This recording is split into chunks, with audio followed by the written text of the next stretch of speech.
Hello, and welcome to the Workplace Wellness webinar here at CFIB that's being sponsored by PrimaSure.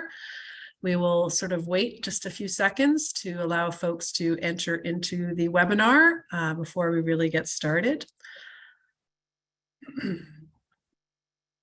My name is Corinne Pullman. I am the Senior Vice President of National Affairs and Partnerships, and it's great to have folks joining us today. And as I mentioned, we're really honored to have PrimaSure, who's one of our longest standing partners, savings partners, sponsor this particular webinar and bring, I think, a very excellent guest today who will be, I think, provide you with lots of good information around this really important topic. Before we get started, just a reminder, my colleague Alexa has put into the chat box the copy of a presentation. So if you'd like to get a copy, just go into the chat. It should be a link right there. You'll also receive a link after to this webinar after the webinar is done. As well, if you want to have a question, please put it into the Q&A. We'll be monitoring that throughout, answering either directly or throughout the webinar, as many questions as we can. We also had some questions come in beforehand, which we'll be referring to as well. So that is great. And as you know, as we like to do at these webinars, we always like to know where folks are coming from across the country. So if you could let us know in the chat where it is you're coming from today, that would be great. We're from right across the country. I'm based in Ottawa, so I'm coming and I have colleagues from all over the country joining me on this webinar today. Hey, there we go. Slave Lake, Ontario, Edmonton, Perth, Guelph, Toronto, Brandon, Oxon. Look at this, right across the country. Halifax. You've had a rough time in Halifax. I'm glad you're able to join us and so forth across the country. Thank you very much. Okay, so today's topic, of course, is workplace wellness.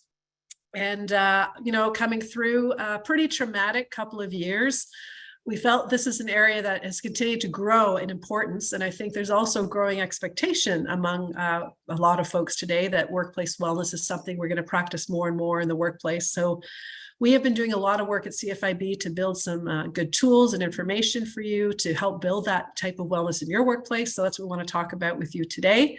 We also want to make sure you're taking care of yourselves. So without further ado, let's get started. I'm going to flip to the next slide, introduce you to some of my co-presenters here. As I mentioned, I'm Corinne Pullman, Senior Vice President, National Affairs and Partnerships. Today, I am joined by an old colleague who was often on these webinars. If you had joined us throughout COVID, it's good to see you again, Brendan. Brendan, of course, is our Senior Manager in Business Resources in Western Canada. And I think you're based in Kelowna these days. Yep. And so as well, we have our special guest, Dr. Philippe Desormeaux, who is joining us on behalf of PrimaSure. Phil, as he likes to be called, is a clinical psychologist, and he will be also sharing with us some great tips and tricks around dealing with stress and burnout. So we'll probably move on to the agenda today. So we're going to talk a little bit about what does workplace wellness mean, and we want to talk about why it matters and what you can probably do. Then we're going to have our guests come up and talk a little bit about how to identify and cope with stress and burnout. And then we're pretty excited about a new initiative, the Workplace Wellness Hub that has recently launched. So Brendan's going to walk you through a little bit of what's in there and the tools and advice you can use in your workplace. And of course, we're going to touch on questions, not just at the end, but also hopefully throughout as we go. So feel free to throw those questions in. All right, so let's just get started. And starting a little bit with how are you doing as well, right? We're all, of course, as I said earlier, dealing with a lot of issues coming out of the pandemic. It's not over in many circumstances. A lot of the stress is still there. In fact, our own survey research is telling us that 4 in 5 of you, 80%, are still feeling a pandemic stress. And it's so important. I think, Brendan, you were one of the first people to say this all the time, that you need to take care of yourself before you can take care of others. And so that, I think, is an important message that will continue to try to resonate through all this. But in addition to that, over half of our members are telling us they're aware of their employees who are dealing with mental health issues. So we know that this is an important topic, and we need to do more to try to create a better environment for folks. But I think before we jump into some of the tips and tricks, we want to make it really clear, and thanks, Brendan, for joining me on this front. If we go to the next slide, We at CFIB, we're not mental health experts. There are a lot of other organizations who can help you, and I'll have Brendan walk through that for you. But we are folks, of course, that are here to listen and try to do what we can to give you a good advice. So over to you, Brendan. Yeah, that's right. Thanks, Corinne. So we're compliance experts and we're employment standards experts and all those types of things, and we can very much help you deal with how mental health amongst your staff and yourself affects your workplace. But just like Corinne said, we're not mental health experts by any stretch of the imagination. And so, if an employee comes forward to you and says, look, I have a diagnosed mental health condition, first and foremost, don't feel like you have to play therapist. It is not only not your job, not an obligation, but could actually end up doing more harm than good if you start going down that path. And so what we've done here, and obviously the point of today is we're connecting you guys directly with a doctor who can speak to all those types of tools and tricks and things that you can do to help your staff. But also we've outlined some trusted resources. So the Canadian Mental Health Association, Crisis Services Canada, Mental Health Commission of Canada, and Anxiety Canada. These are all great resources, and they do have some tools and resources to help you along. And as Corinne mentioned, our wellness hub as well. On CFIB's website, we've created some very easy to use, easy to implement, not expensive or free completely for your workplace to kind of help you set the tone. Also, as Corinne alluded to, it's a top-down mechanism. If your employees see you stressed out working 14 hours a day, chances are a few of them are going to feel like they have to do the same thing. And so you need to take care of yourself as well, first and foremost. So I do encourage you, if you do get a moment today, or better yet, set aside a moment today to be very intentional about wellness, your own wellness, and just click through some of those links we provided down there. Great tools at the onset to kind of give you a self-assessment where you can be like, well, I didn't think I was stressed, but actually I am. I'm kind of snapping at home a little bit, and I'm having some issues in the workplace. And then it helps you kind of step back and offers you tools and resources for yourself as well. So definitely I encourage you to take a look through those, as well as our wellness hub, which I will go through at the end. So we can go to the next slide. Sorry. Yeah. So I think, what's important to talk about. So I think we've differentiated between, we're not mental health experts, but where we can help you on the next slide is talking about wellness. So can you explain, Brendan, a little bit, what is wellness? Sure. Well, wellness is very holistic. It's a very holistic term. I think maybe a little bit abused in today's media, but it looks at not just mental health. So, originally, I think when the word wellness kind of sprang forth, it was kind of mental health and physical health. And yeah, absolutely. Those are two very key components of our daily happiness and of our overall wellness and well-being. But there's also things like spiritual health, environmental health, social health. I mean, goodness, during the pandemic, when we were all locked down, we couldn't see friends without masks, and we had to choose, who's our best friends and which homes we're going to risk it in.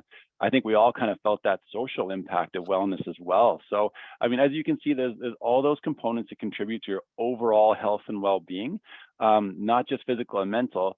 And it's something you really need to look at as a total, as a total circle, as a whole. And so, that's really what I think the intention behind today is, as well as addressing each and every one of those areas that impacts your overall well-being. Yeah. So, but moving to the next slide, why though? Why is this important? So, the face value of it is obviously, it's easy to see. So, if I have employees who are struggling with mental health, if they have clinically diagnosed anxiety, clinically diagnosed stress, they're going to miss work. So this has very much real business applications, as you can see in the statistics on the right side there. A 25% reduction in sick leave, WCB claims, things like that, if the workplace focuses on their employees' wellness and well-being, as well as your own. I'm gonna keep stressing that too, as well as your own as the business owner. It's very important. But you can also see the employee satisfaction rating goes through the roof. Now, in the past, workplace wellness and well-being has been kind of a perk. It's been like, oh yeah, it's nice to have. Kind of like remote work was, oh yeah, it's nice to have. As many of you who are trying to attract new workers and trying to hire are probably experiencing is where possible, it's now an expectation. People are thinking like, well, I can do this job remotely. I'm not going to work for someone I have to come and put my butt in a seat in the office for. So you probably having a hard time attracting employees for jobs that are not remote. Well, the same thing is happening now with workplace wellness. There used to be the home life and the work life, and there was a line in between them, a very solid line. And then it began to blur a little bit. Well, now the lines are gone. There really is no distinction between home and work. And the expectation from your workers and from some, crown corporation government agencies is that now you're responsible, at least in part, for your workers' health and well-being. So if you have a program in your workplace in place that focuses on mental health and physical health of your workers, we know that it reduces business healthcare costs, productivity increases, heightened job satisfaction, which is huge for retention. When you have a star employee, that job offers are being thrown at left, right, and center on LinkedIn. And then, of course, things like lower rates of absenteeism, which means that you get more sales because you actually have someone physically there making calls or producing goods. And then, of course, reduce stress in the workplace because nobody likes a toxic workplace.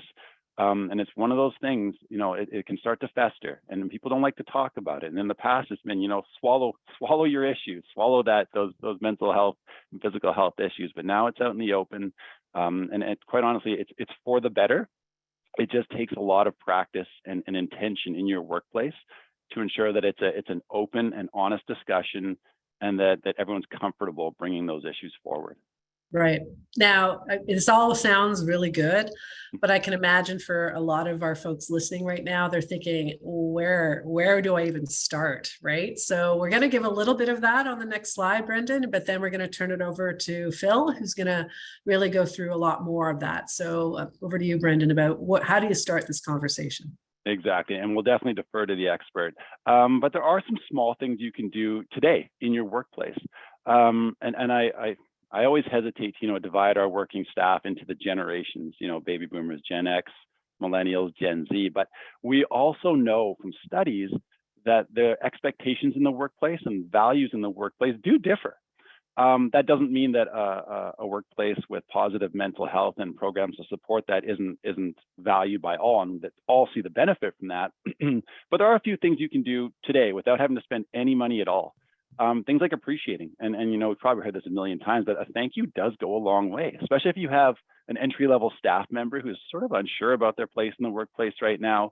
Saying thank you and, great job, this looks fabulous, goes just light years in terms of loyalty, retention, and their productivity down the road, plus their openness in willing to ask questions when they're unsure about things and when they're scared they might make a mistake. So it can avoid costly mistakes down the road. I always say communication is king. You can never over communicate with an employee. Unless it's in terms of, things that are sort of opposing views or that may cause rifts in the workplace. But in terms of your expectations for an employee, their expectations for you, communication is absolutely the most important thing that you can stress in your workplace. Having that open door policy, having workplace handbook and policies that are transparent, easy to read, easy to understand. Those are all critical to opening the lines of communication if you haven't already done so with your staff. I also encourage regular weekly, if not daily, check-ins or meetings with each of your team members. Then the last thing is something we've really found that the younger generations value is feeling a sense of purpose in what they do in their day-to-day. So things like, what's the mission behind what our organization does? Why am I doing this? They like to know the why. And the why is good for everyone. The why is motivating for everyone, but especially for, millennials, Gen Z, entry-level workers. Oddly enough, just knowing that I'm going there for a paycheck and flipping some burgers sometimes isn't good enough. Sometimes they want to know the why behind it. And it can be difficult to have the why behind someone who's, maybe just answering phone calls and then putting them down and writing a note and passing it off. But the more you can connect your business strategies and operational objectives to the employee's duties, the better off everyone is. It's a lot more motivating, and that discussion and sort of the feeling of agency and ownership they have will create a lot more of a happy, loyal, and motivated employee for you as well. Yeah. Well, that's great, Brendan. And I know you have a lot to share on this topic, and we're going to have you come back, but I think we'd like to turn it over now to Dr. Philippe Desormeaux. And we're really pleased and honored to have Phil with us today on behalf of PrimaSure. So thank you, PrimaSure. He is a clinical psychologist in a supervised practice in Laxman Dole Psychology in Toronto, Ontario. So we're going to turn it over to you, Phil, and I'm sure we'll have lots of questions come out of this. So over to you. Great. Thank you so much, Corinne. Good afternoon, everyone. It's a pleasure to be with you today. For the next 10 to 15 minutes, what I hope to talk about are some of the primary causes and effective strategies for managing workplace stress and burnout. If we could just move to the next slide. Before we get into some of these causes and strategies, however, we first need to have a better understanding of what stress and burnout are and how they're related to one another. And that will be on the following slide. So stress is defined as a normal momentary reaction to changes or challenging situations or people. And oftentimes it arises when we're particularly feeling overwhelmed by our current circumstances. Our stress responses can look quite different from one another. So it's really important that we take some time to ourselves to reflect on what our stress reaction is. But typically it may involve feeling body tension in one specific part of your body or all across. You might notice that you're hyper alert to things around you. Maybe you're noticing some anxiety symptoms, and it may also start to impact you in other ways in your life, like difficulty falling asleep and so on. And when we talk about stress, we oftentimes frame it as a negative, but actually at moderate levels, it can be helpful and can improve our work performance. However, there are some times where when stress is far too high and goes on for far too long, it can actually lead to some negative outcomes and produce burnout.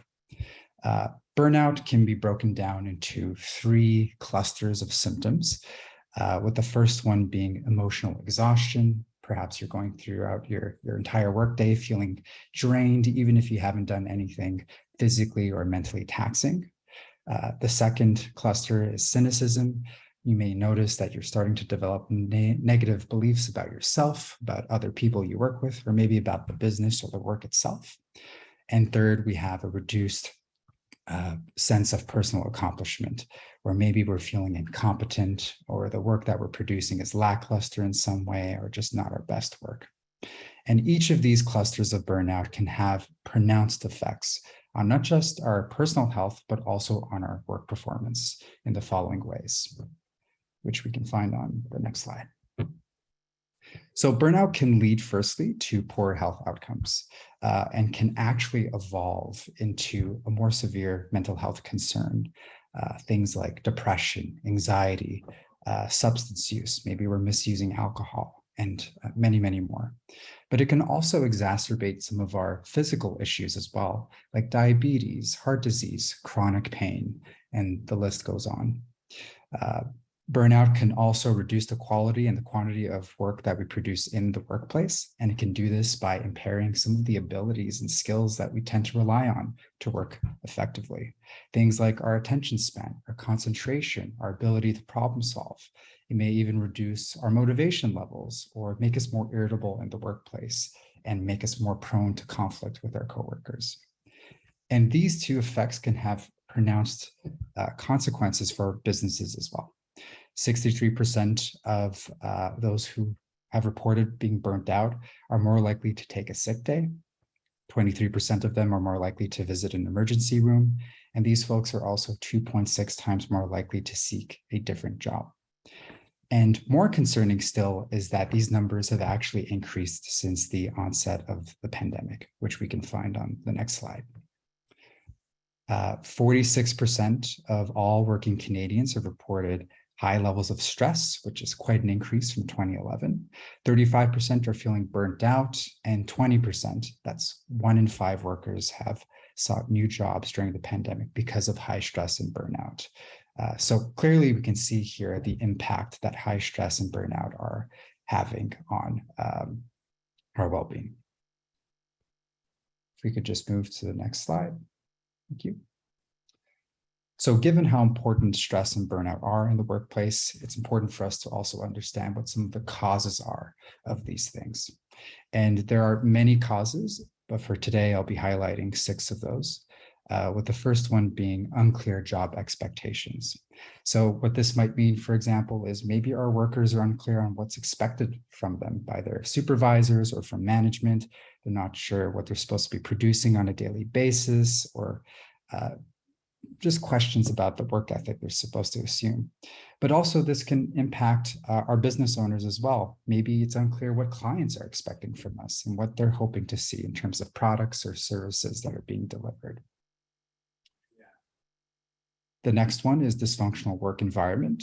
So this might include workplace bullying, conflict between employees, micromanaging, or really anything that's happening in the workplace that might create a more tense and stressful atmosphere. The next one is extremes of work activity. So on one side of the spectrum, we have monotonous and repetitious work days, or maybe on the other side, chaotic, fast-paced work days that are hard to keep up with. And although these might look quite different from one another, both of these can be equally draining for workers and business owners alike. The next one we have is a lack of control. So people generally like to have control over decisions that impact them. And sometimes this isn't always possible in work settings, and we're not able to make decisions that affect us. Or perhaps we don't have the resources available to us to act in the way that we would like. So we might be limited in what we can do in a given circumstance. The next one is a lack of social support. So there may be no team building occurring in the workplace, or not much support between workers.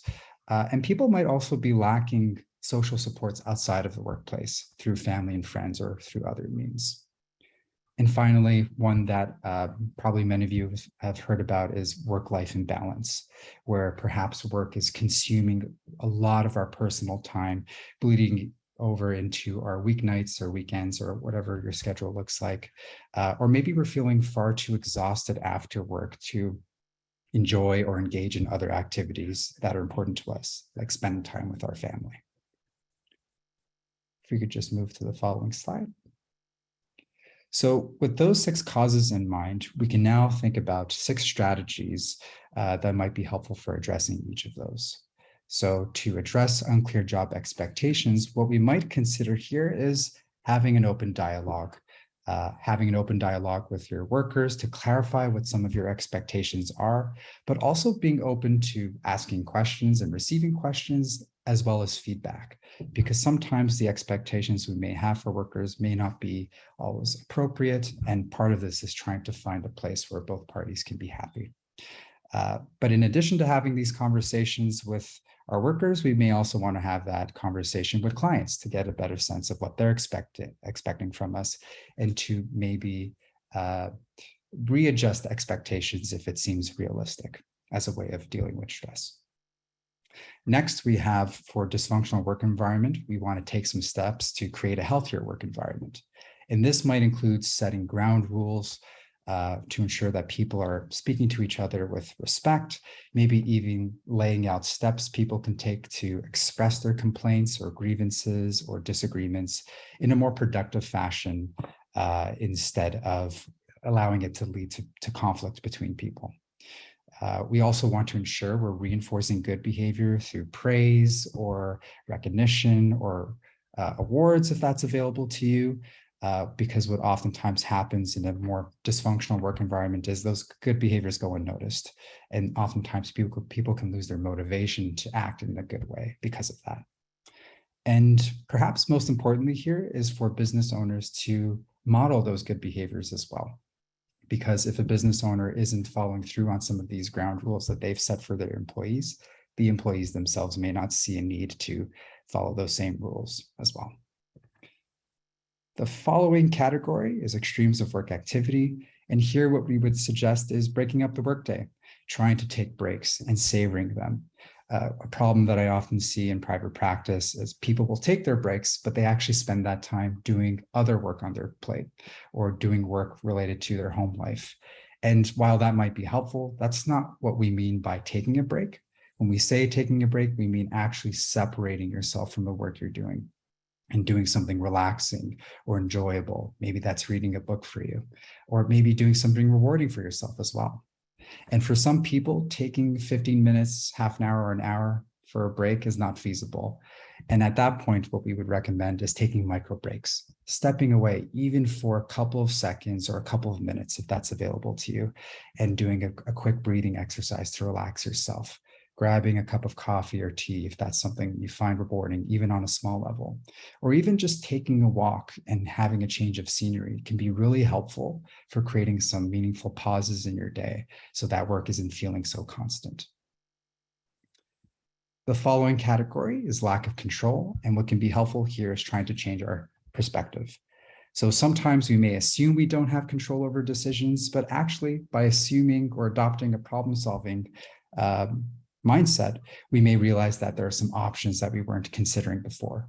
Or maybe if we use our resources creatively, we can actually exert some control. But if that's not available to you and really we don't have control over those decisions, we may want to try to change our attitude if possible. And that might mean practicing some mindfulness to bring a degree of openness and acceptance to what we're experiencing in the moment and acknowledging that it's hard, because sometimes trying to struggle and fight with what we're feeling can actually make it worse. Or we may want to do some gratitude journaling, where at the end or beginning of each day, we take some time to note down some things that we've appreciated during the past day, like being able to spend some quality time with a family member. And finally, we may want to connect with our values. So we may go through some hard times, but oftentimes we're doing it for a reason. Maybe we're going through this because we want to ensure our family has a better life, or because we want to make money to travel around the world, if that's something that's of importance to you. Whatever your value is connecting with those values and reminding yourself why you're going through this as a way of boosting your motivation. The next category, lack of social support. What can be really helpful here is trying to build social connections in the workplace. So having more of those team meetings or encouraging workers to have lunch together, to build camaraderie and to make it more of a collaborative environment. And if that's not possible, then ensuring that at least you and the workers have support outside of work through family and friends, or even seeking professional assistance if that's of interest to you or needed. If we could just move to the following slide. And finally, to address work-life imbalance, the strategy here would be to readjust that balance for ourselves. And that might include setting work boundaries so that we're not working past a certain time or on certain days of the week. But it also means emphasizing healthy habits, making sure we're eating great, sleeping, that we're exercising, that we're not consuming too much alcohol or nicotine or cannabis, or at least consuming it more moderately. And it also means incorporating more fun and meaningful activities in your day. Things like spending time with your family and friends, or engaging in a hobby like guitar playing or sketching, or maybe it's more spiritual for you, like prayer or meditation. Whatever it is, devoting some time to these things that give you meaning, pleasure, and a sense of mastery. If we could just move to the next slide one more time. So these strategies oftentimes will see some meaningful reductions in stress and burnout in the workplace, but sometimes stress and burnout can still persist or still evolve into something more severe. And when this happens, what we strongly recommend is connecting with a professional in your community. And there are a couple of ways for us to do this, which you'll see on the following slide. So firstly, if you happen to have a family doctor available to you, connecting with them and obtaining a referral to either a psychiatrist who can prescribe medications to you, or a psychotherapist in your community for therapy. But if you don't happen to have a family doctor, which is the case for many Canadians, then maybe connecting with some friends and family members for recommendations if they happen to be aware of anybody in the community. And this is actually often how people connect with our private practice in Toronto. And while you're speaking with different therapists to see who's the right fit for you, it's important to ask some of the questions listed here, like whether you like your therapist, whether you're on the same page when it comes to your goals, and if you like the approach you're taking, because the answers to these questions will oftentimes dictate how much you get out of that experience. And finally, if you don't have a family doctor or can't find recommendations through friends and family, you can also use some online resources to search for providers in your community. One such resource is psychologytoday.com, where you can input the city you live in, and it will produce a list of practitioners, psychotherapists that you can connect with. And if that's not a step that you're feeling prepared to take or wanting to take, you can also find some awesome online resources like the one provided here, which is actually an Australian resource, but we offer it here because it provides a wide array of different workbooks and information sheets explaining different mental health conditions, but also discussing strategies that are incredibly helpful for working through those symptoms And these are strategies that we oftentimes use in North American practices when working with clients. So if we could just move to the final slide, thank you. So that's all I have for you today. Thank you very much.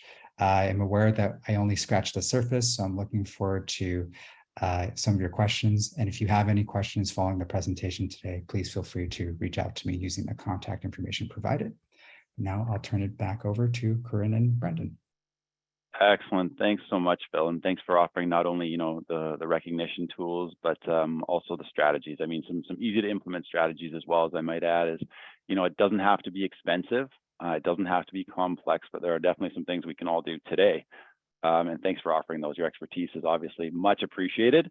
And don't worry, everybody, we're going to save at least 20 minutes at the end for Q&A so that you can put Phil on the hot seat and try to get some more of those strategies and get some of your specific questions answered as well. So yeah, thanks again, Phil. So if we go to the next slide, we're going to migrate over to our workplace wellness, what we call our hub, which is on the CFIB.ca webpage. So you can see CFIB.ca/wellness. And this is co-sponsored, of course, by PrimaSure as well. But what you'll find here, and I do encourage you to leave yourself at least 5 minutes to kind of browse, but you're going to find some very helpful, easy to read, very short reads in terms of articles, a few tips for practices you can implement in your workplace right now, today, as well as some tools for you. So, some workplace templates that you can use, because as we mentioned, communication being the king of all methods to communicate with your team, via email, via Teams, via remote virtual meetings, via phone, all those types of things is king. And the more you can communicate, especially about wellness and mental health and physical health, the better for everyone. So if you check out our webpage on that, a lot of work, a lot of resources were put into that. And like I said, you can download the tools right from the webpage. And these are things that are not only free and for the most part, but super easy to implement in your workplace. And have shown to actually make some significant improvements in workplace culture on the whole. Perfect. So we also have some posters. This is one of them. And these are workplace stretches. And if you guys are like me, by the end of the workday, you've kind of got your Lord of the Rings Smeagol going. The claws out there where you're hunched up and probably you're a little bit stressed out from a call you just took from one of your customers or clients. And there's some really simple workplace stretches that you can do. And it's not just so we don't get those super tight muscles up here. It's to help you be very mindful about your body and how you relax, because we do know as well that mental state is very much connected to physical state and vice versa. I mean, if we start going really tense, we start to get a little bit more anxious and stressed out. And if we're feeling that, then we can, if we're feeling that mentally, then of course we can physically show that as well. So anything we can do to break that circle is great. And these are some super simple ones. As you guys can see in the pictures, I can do a quick demo, but there's just some easy neck stretches, loosen up the neck muscles. There's things like just clenching and then relaxing your hand and spreading those fingers out. This is absolutely key for those folks who are doing typing all day. There's things like opening up those chest muscles just like this, closing them off like that. Those are muscles that stay bound and internally flexed, where we want to give ourselves a moment to stretch out. It's kind of that morning stretch where you're thinking, oh, I got to lengthen all my muscles. There's the push away, which you interlock the fingers and push them away from you to stretch out all of those muscles in your forearms and shoulders.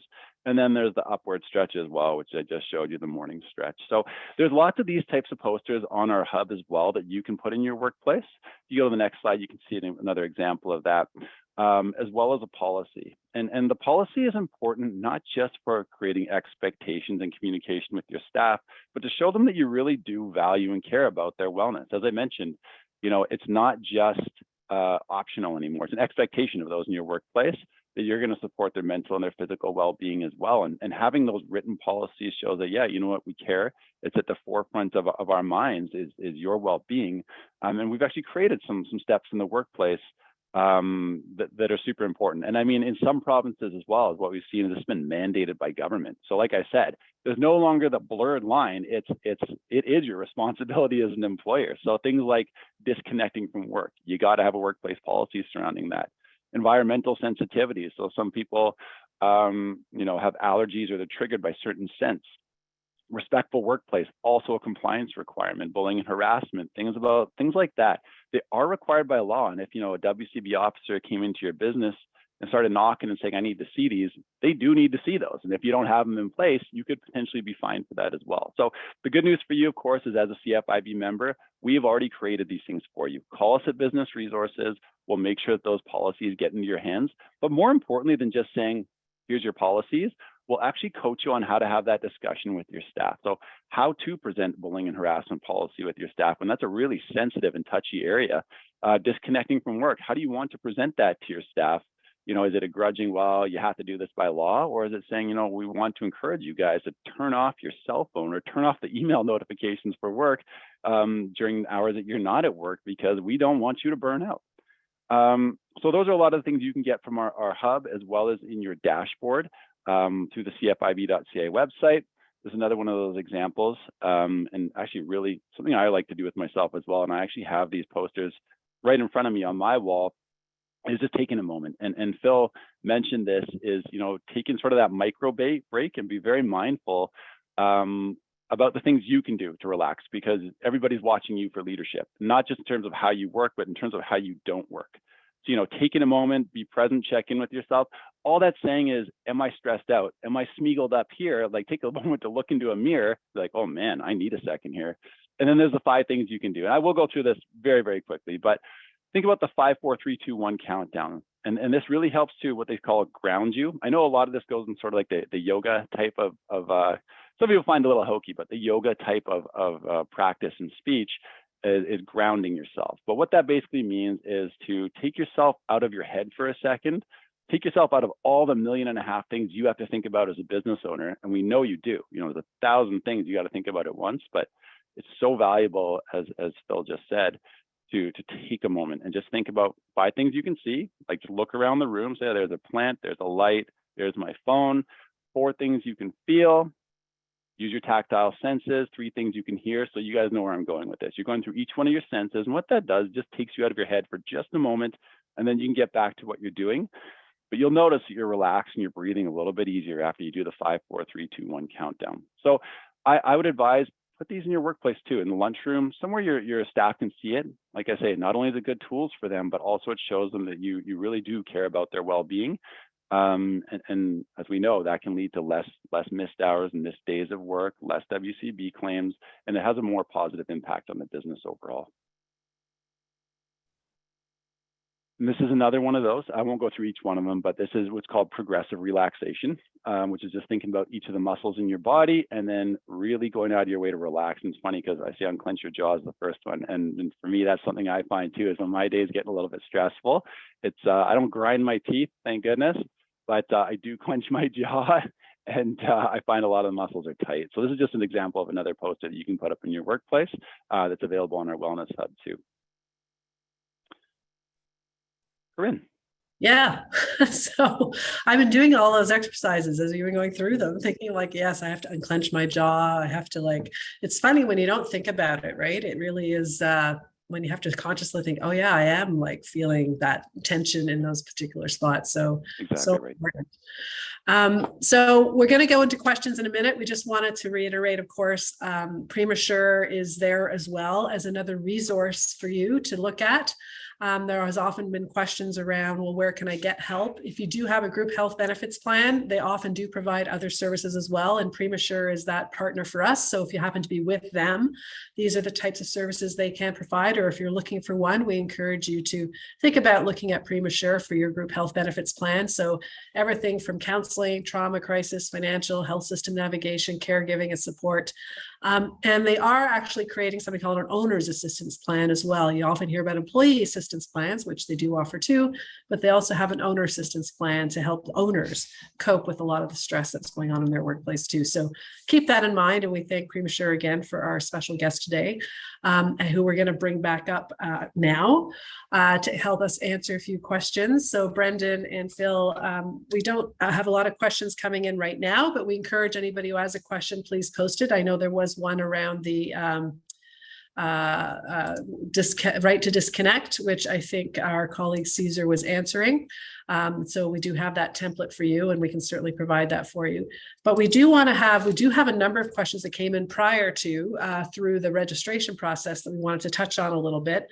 So I'm going to just start a little bit with I think one that both of you may have some thoughts around, and it had to do with, where do you draw the line between the employer's responsibility and the employee's responsibility when it comes to workplace wellness? I'm curious, like, what are your thoughts about that? Phil, I'll defer to you on the first part of that, and I can talk more about compliance. Sure. So I think an important factor to consider here is some of the policies that Brendan has already mentioned in terms of what's expected from the Human Rights Commission and the code, because that could very much dictate where that line is for you in your business. But one thing to reinforce or to restate that both Corinne and Brendan have mentioned already is that you're not playing the role of therapist here, and in fact that's not your training, but also can be quite stressful to do that kind of work in the first place. So it's kind of also acknowledging what it is you need in the moment and what works for you, emphasizing your own self-care as well. But to your best of your ability when speaking with employees, checking in with them if you can, as was mentioned already, and seeing if there are ways in which you can accommodate people as well, if that's available to you, trying to support their needs as much as you can. That's great. And that actually goes to one of the first questions that's now come in during the webinar from Jennifer. She's asking, how would you go about encouraging an employee to get some mental health help without telling them they need to go get the help? And how do you handle an employee who knows they probably should and just doesn't want to? Any thoughts on that, Phil? Yeah, it's a really tricky thing to work with, because people will make their own decisions, and sometimes trying to force them into a decision can actually do the opposite. It can make them not want to seek out help in a sense. But a really great way to start to have these conversations with people is to make them aware of, firstly, the resources that are available to them. And you've just heard about quite a few today in terms of through this plan, but also posters and professionals in your community. And that awareness piece is really the first important step. But when having these discussions, also making sure you're having it in an appropriate private place, encouraging people to talk, maybe note how it's impacting them in the work that they do. Try not to make assumptions about them, really trying to hear them out. And then also kind of gently maybe proposing about what some services are available to them in the community or available at the business. And that might get them to realize just how important some of these strategies are ultimately. Yeah.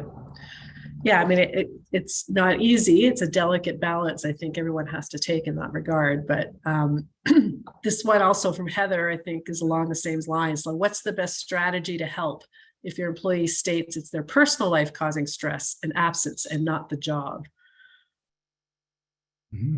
That's a great question. And sometimes what's happening in our personal life can also contribute to the stress we feel in the workplace or contribute to the burnout that we're experiencing.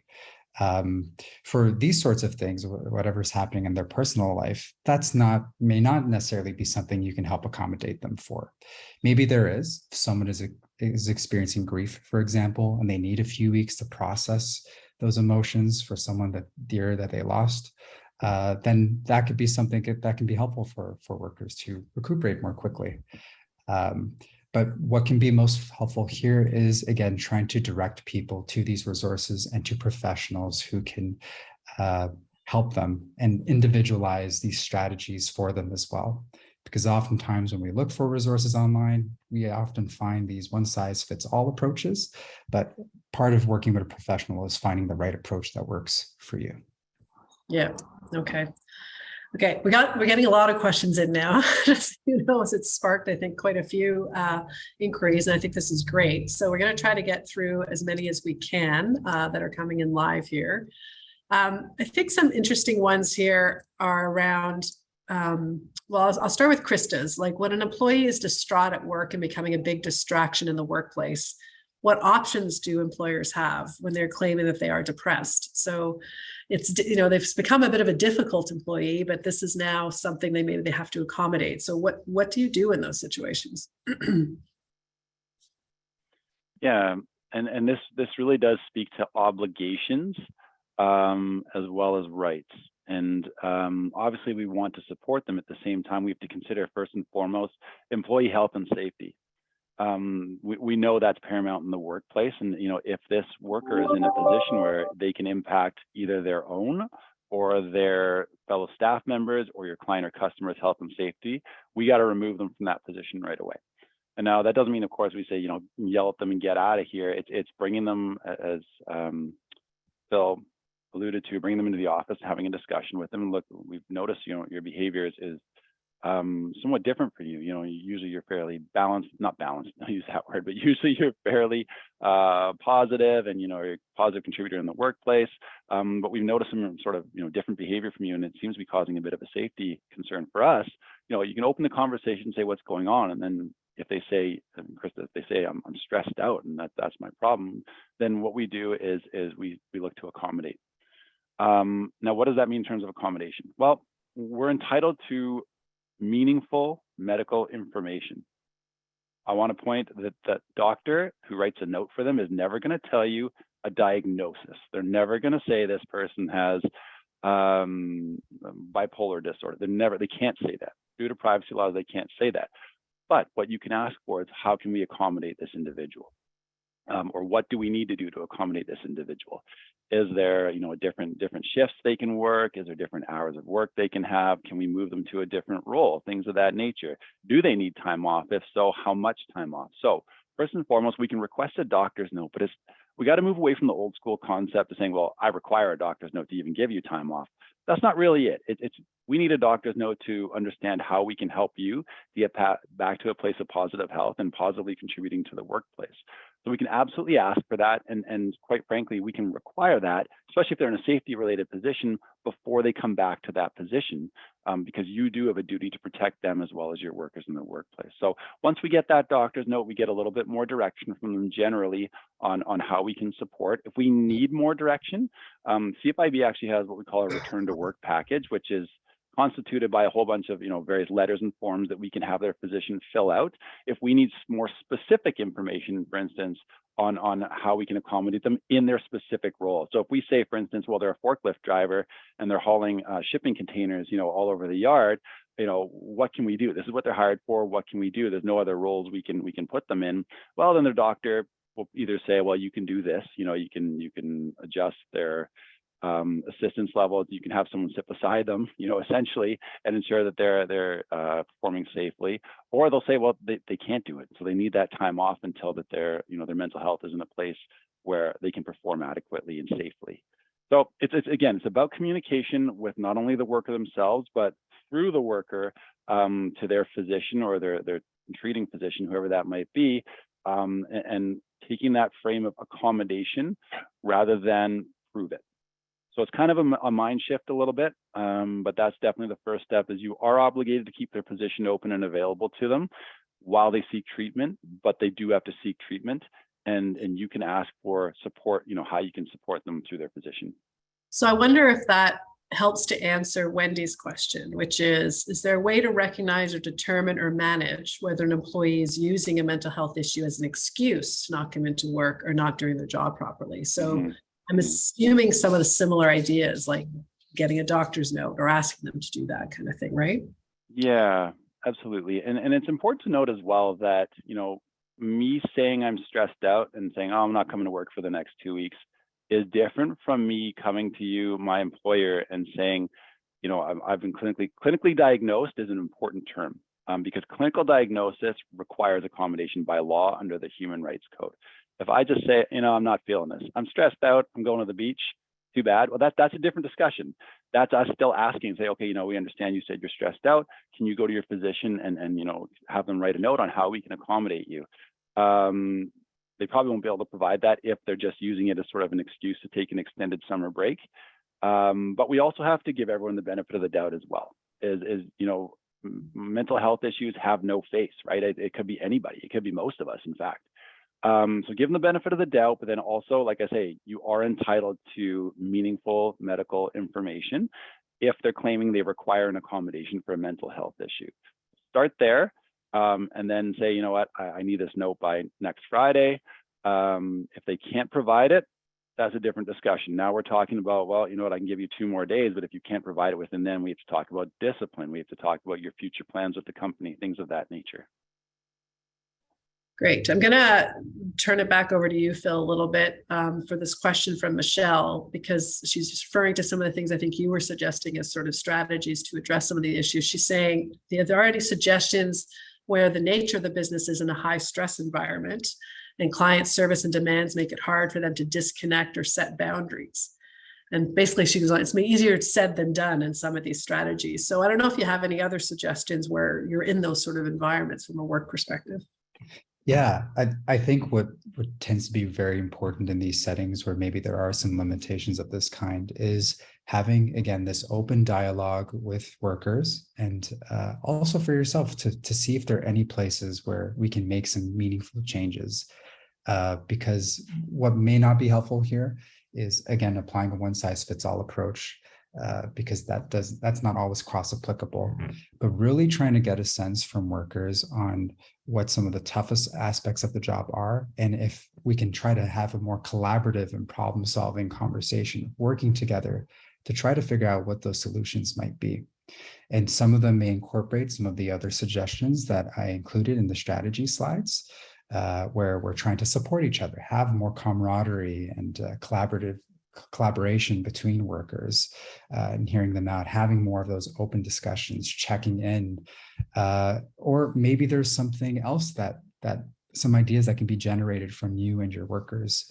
And I think oftentimes when business owners or even professionals come to the table, we feel the pressure to have all the answers, but actually your workers can sometimes have amazing ideas and sometimes even better ideas than what a professional can recommend because they're living it. They know what some of the challenges are, and they may even have ideas on what we can do to best support everyone involved. So I think really going in with that, being open to what might be suggested from workers and having those open dialogues as often as possible is really your best bet to finding a wellness plan that fits for you and your employees. Yeah. I don't disagree. It's probably easier said than done, but it is about starting the conversation and talking to them about what really works. And I think that goes back to some of the things Brendan mentioned early on about that communication. So very good. I did want to go back to you, Brendan, though, because there was a follow-up to some of the questions that you had from both Barb and I think seconded by Monica about accommodating a time away for mental health. Who pays for the wages during the time off? And I think that's a good question that people probably are wondering about. Mm-hmm. That'll depend on the benefits you have. If you have short-term disability, long-term disability, oftentimes your workers can apply for those benefits over that time. Now, the good part is that they take the steps essentially to access that. So if you do have it available for them, make them aware, and they have to do all the forms, the applications for things like that. If you don't have that, which most small businesses don't really have access to those types of things, you don't have to continue paying their wages. Now, there are options, is you can offer to pay them out their vacation during that time, or they can request to take their vacation during that time, or they have the option of going on EI benefits for medical leave. And that can last up to 15 weeks, as long as, again, they take the steps with Service Canada, they apply. You would have to issue a record of employment, so an ROE indicating code D, illness or injury. That'll allow them to collect EI while they're off and while they're seeking help. But they'll take all the steps in terms of the application for that. So there's no requirement for you to continue paying wages while an employee is on a leave of absence. If you choose to, and I definitely have a written workplace policy surrounding this, then certainly you can. Or you can do a top-up type scenario, just like someone might if someone went on mat leave. But there's no obligation surrounding paying wages. So they can either access short-term disability, or they can go ahead and access EI benefits as long as their medical provider gives them the correct documentation. Great. And should be noted, EI sickness may be going up, just FYI. So it's 15 weeks now. I think it's going to be going up in the future. I do want to get to 2 more questions before we finish off here. One for you, Phil. This comes from Laura. She talked about if you had any recommendations on how to find both a certified and skilled psychologist. She talked about the Toronto area, but I think it's probably the same regardless of wherever you are. because she's finding searching online gives you overwhelming results. So what are some pointers you have of what they should actually be looking for and help them narrow down their choices? That's a great question. And it's an issue that a lot of people are struggling with because there isn't a great place to find this information, unfortunately. But as I mentioned in the presentation, a good place to start is with your family doctor if you happen to have one, or even if you're able to connect with a walk-in clinic at the very least to see if they may have a certain clinic they can refer you if you're not sure where to go. But really where we found, I think, the best success is asking friends and family if they've worked with someone or they're aware of a clinic that maybe even a friend of a friend that's has been to, then at least that can be a place to start. And a lot of these practices, these group practices, have many psychologists working there. And so there could be different options for you as well. But beyond this, you may also be able to connect if you know other people who run businesses. Maybe some businesses, what they'll do is they'll refer any employees who need special assistance to a specific practice in the community. And so you can get some ideas by having these conversations with other business owners as well. I'll mention as well and come behind that. There's also another tool you might use. In most provinces, if you call star 811 on your phone, it connects you to the public health agency in your province, and it connects you with a public health nurse. So if there's any health issues, mental health, physical health, anything like that, it's free service to call, and they can help redirect you towards the professionals that either you or your employees need. Even in crisis circumstances, I'll say that as well. As sometimes our members, we get some calls and say, I'm afraid an employee is going to self-harm. What do I do? And you can call star 811 as well, and they can alert the right folks right away to take action. Okay, well, great. Thank you for that. I do want to get to at least one more, and there is another one that's come in. We'll see if we can get to that. But Stephanie's asking, how can I engage in a conversation about return to the office if an employee is refusing to return and prefers the remote work arrangement, especially if they feel it will negatively impact their wellness? So any thoughts on that, Phil? Yeah, I think similar to what we've talked about before, having that open and accepting dialogue and trying to hear them out a little bit on why it's difficult to return to work is not only an empathic response to have in that situation, but also helpful to better understand what some of those barriers are. And maybe those are something that we can work with the worker in collaboration and trying to address those barriers, because maybe there are some accommodations we can do in the workplace to make it easier to return, like giving them a quieter workspace to work in, or changing break times or something of that kind. So again, trying to work with workers instead of against them and having these collaborative conversations is really your best bet. Great. All right. Well, thank you, Phil. Thank you, Brendan. We're coming to the very end here, and I don't want to take us over.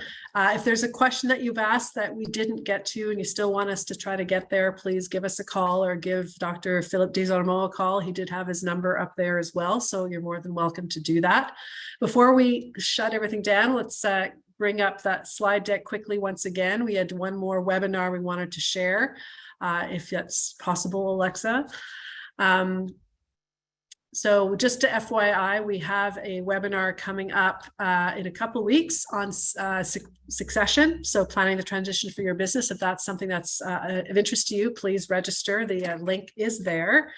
And before we shut down, I did want to ask Phil and Brendan, if you're still there, any final concluding remarks before we shut down the webinar. Why don't we start with you, Brendan? Yeah, absolutely. I'll let Phil take us home with his expert words, but I just want to reinforce that, mental health starts from the top, and you got to take care of yourself first and foremost. Not only are you the business, because you're the business owner, you are the business, but you're also the leader. And you gotta be walking the walk if you're going to talk the talk. So it's all well and good to tell your employees to be mindful of their health, but you got to show them the same, at least when their eyes are on you, which is almost all the time when you're at work. So take care of yourself. Call us at Business Resources if you got questions about how to do that, or even if you just need to unload. If you got nobody else to talk to at the end of the day, we're here. Call us. That's what we're here for. Thank you, Brendan. Phil, any final words? I could not have put it better than how Brendan put it. So just to reiterate what he said, it starts with you. And so ensuring that you're emphasizing your own self-care needs is a really important place to begin. And if you do need assistance, connecting with a professional in the community who can do that for you. Great. Thank you, Phil. Thank you, Brendan. I want to somebody reminded me just prior to this call that October 10th is World Mental Health Day. So, if you're planning something around that, we have some great tools for that, or potentially it's a great day to start the conversation if you haven't done that already. So just a couple little thoughts there. Again, thank you for joining us. We always appreciate it when we have you join us. And until the next time, we're going to sign off. Thank you. Have a great day.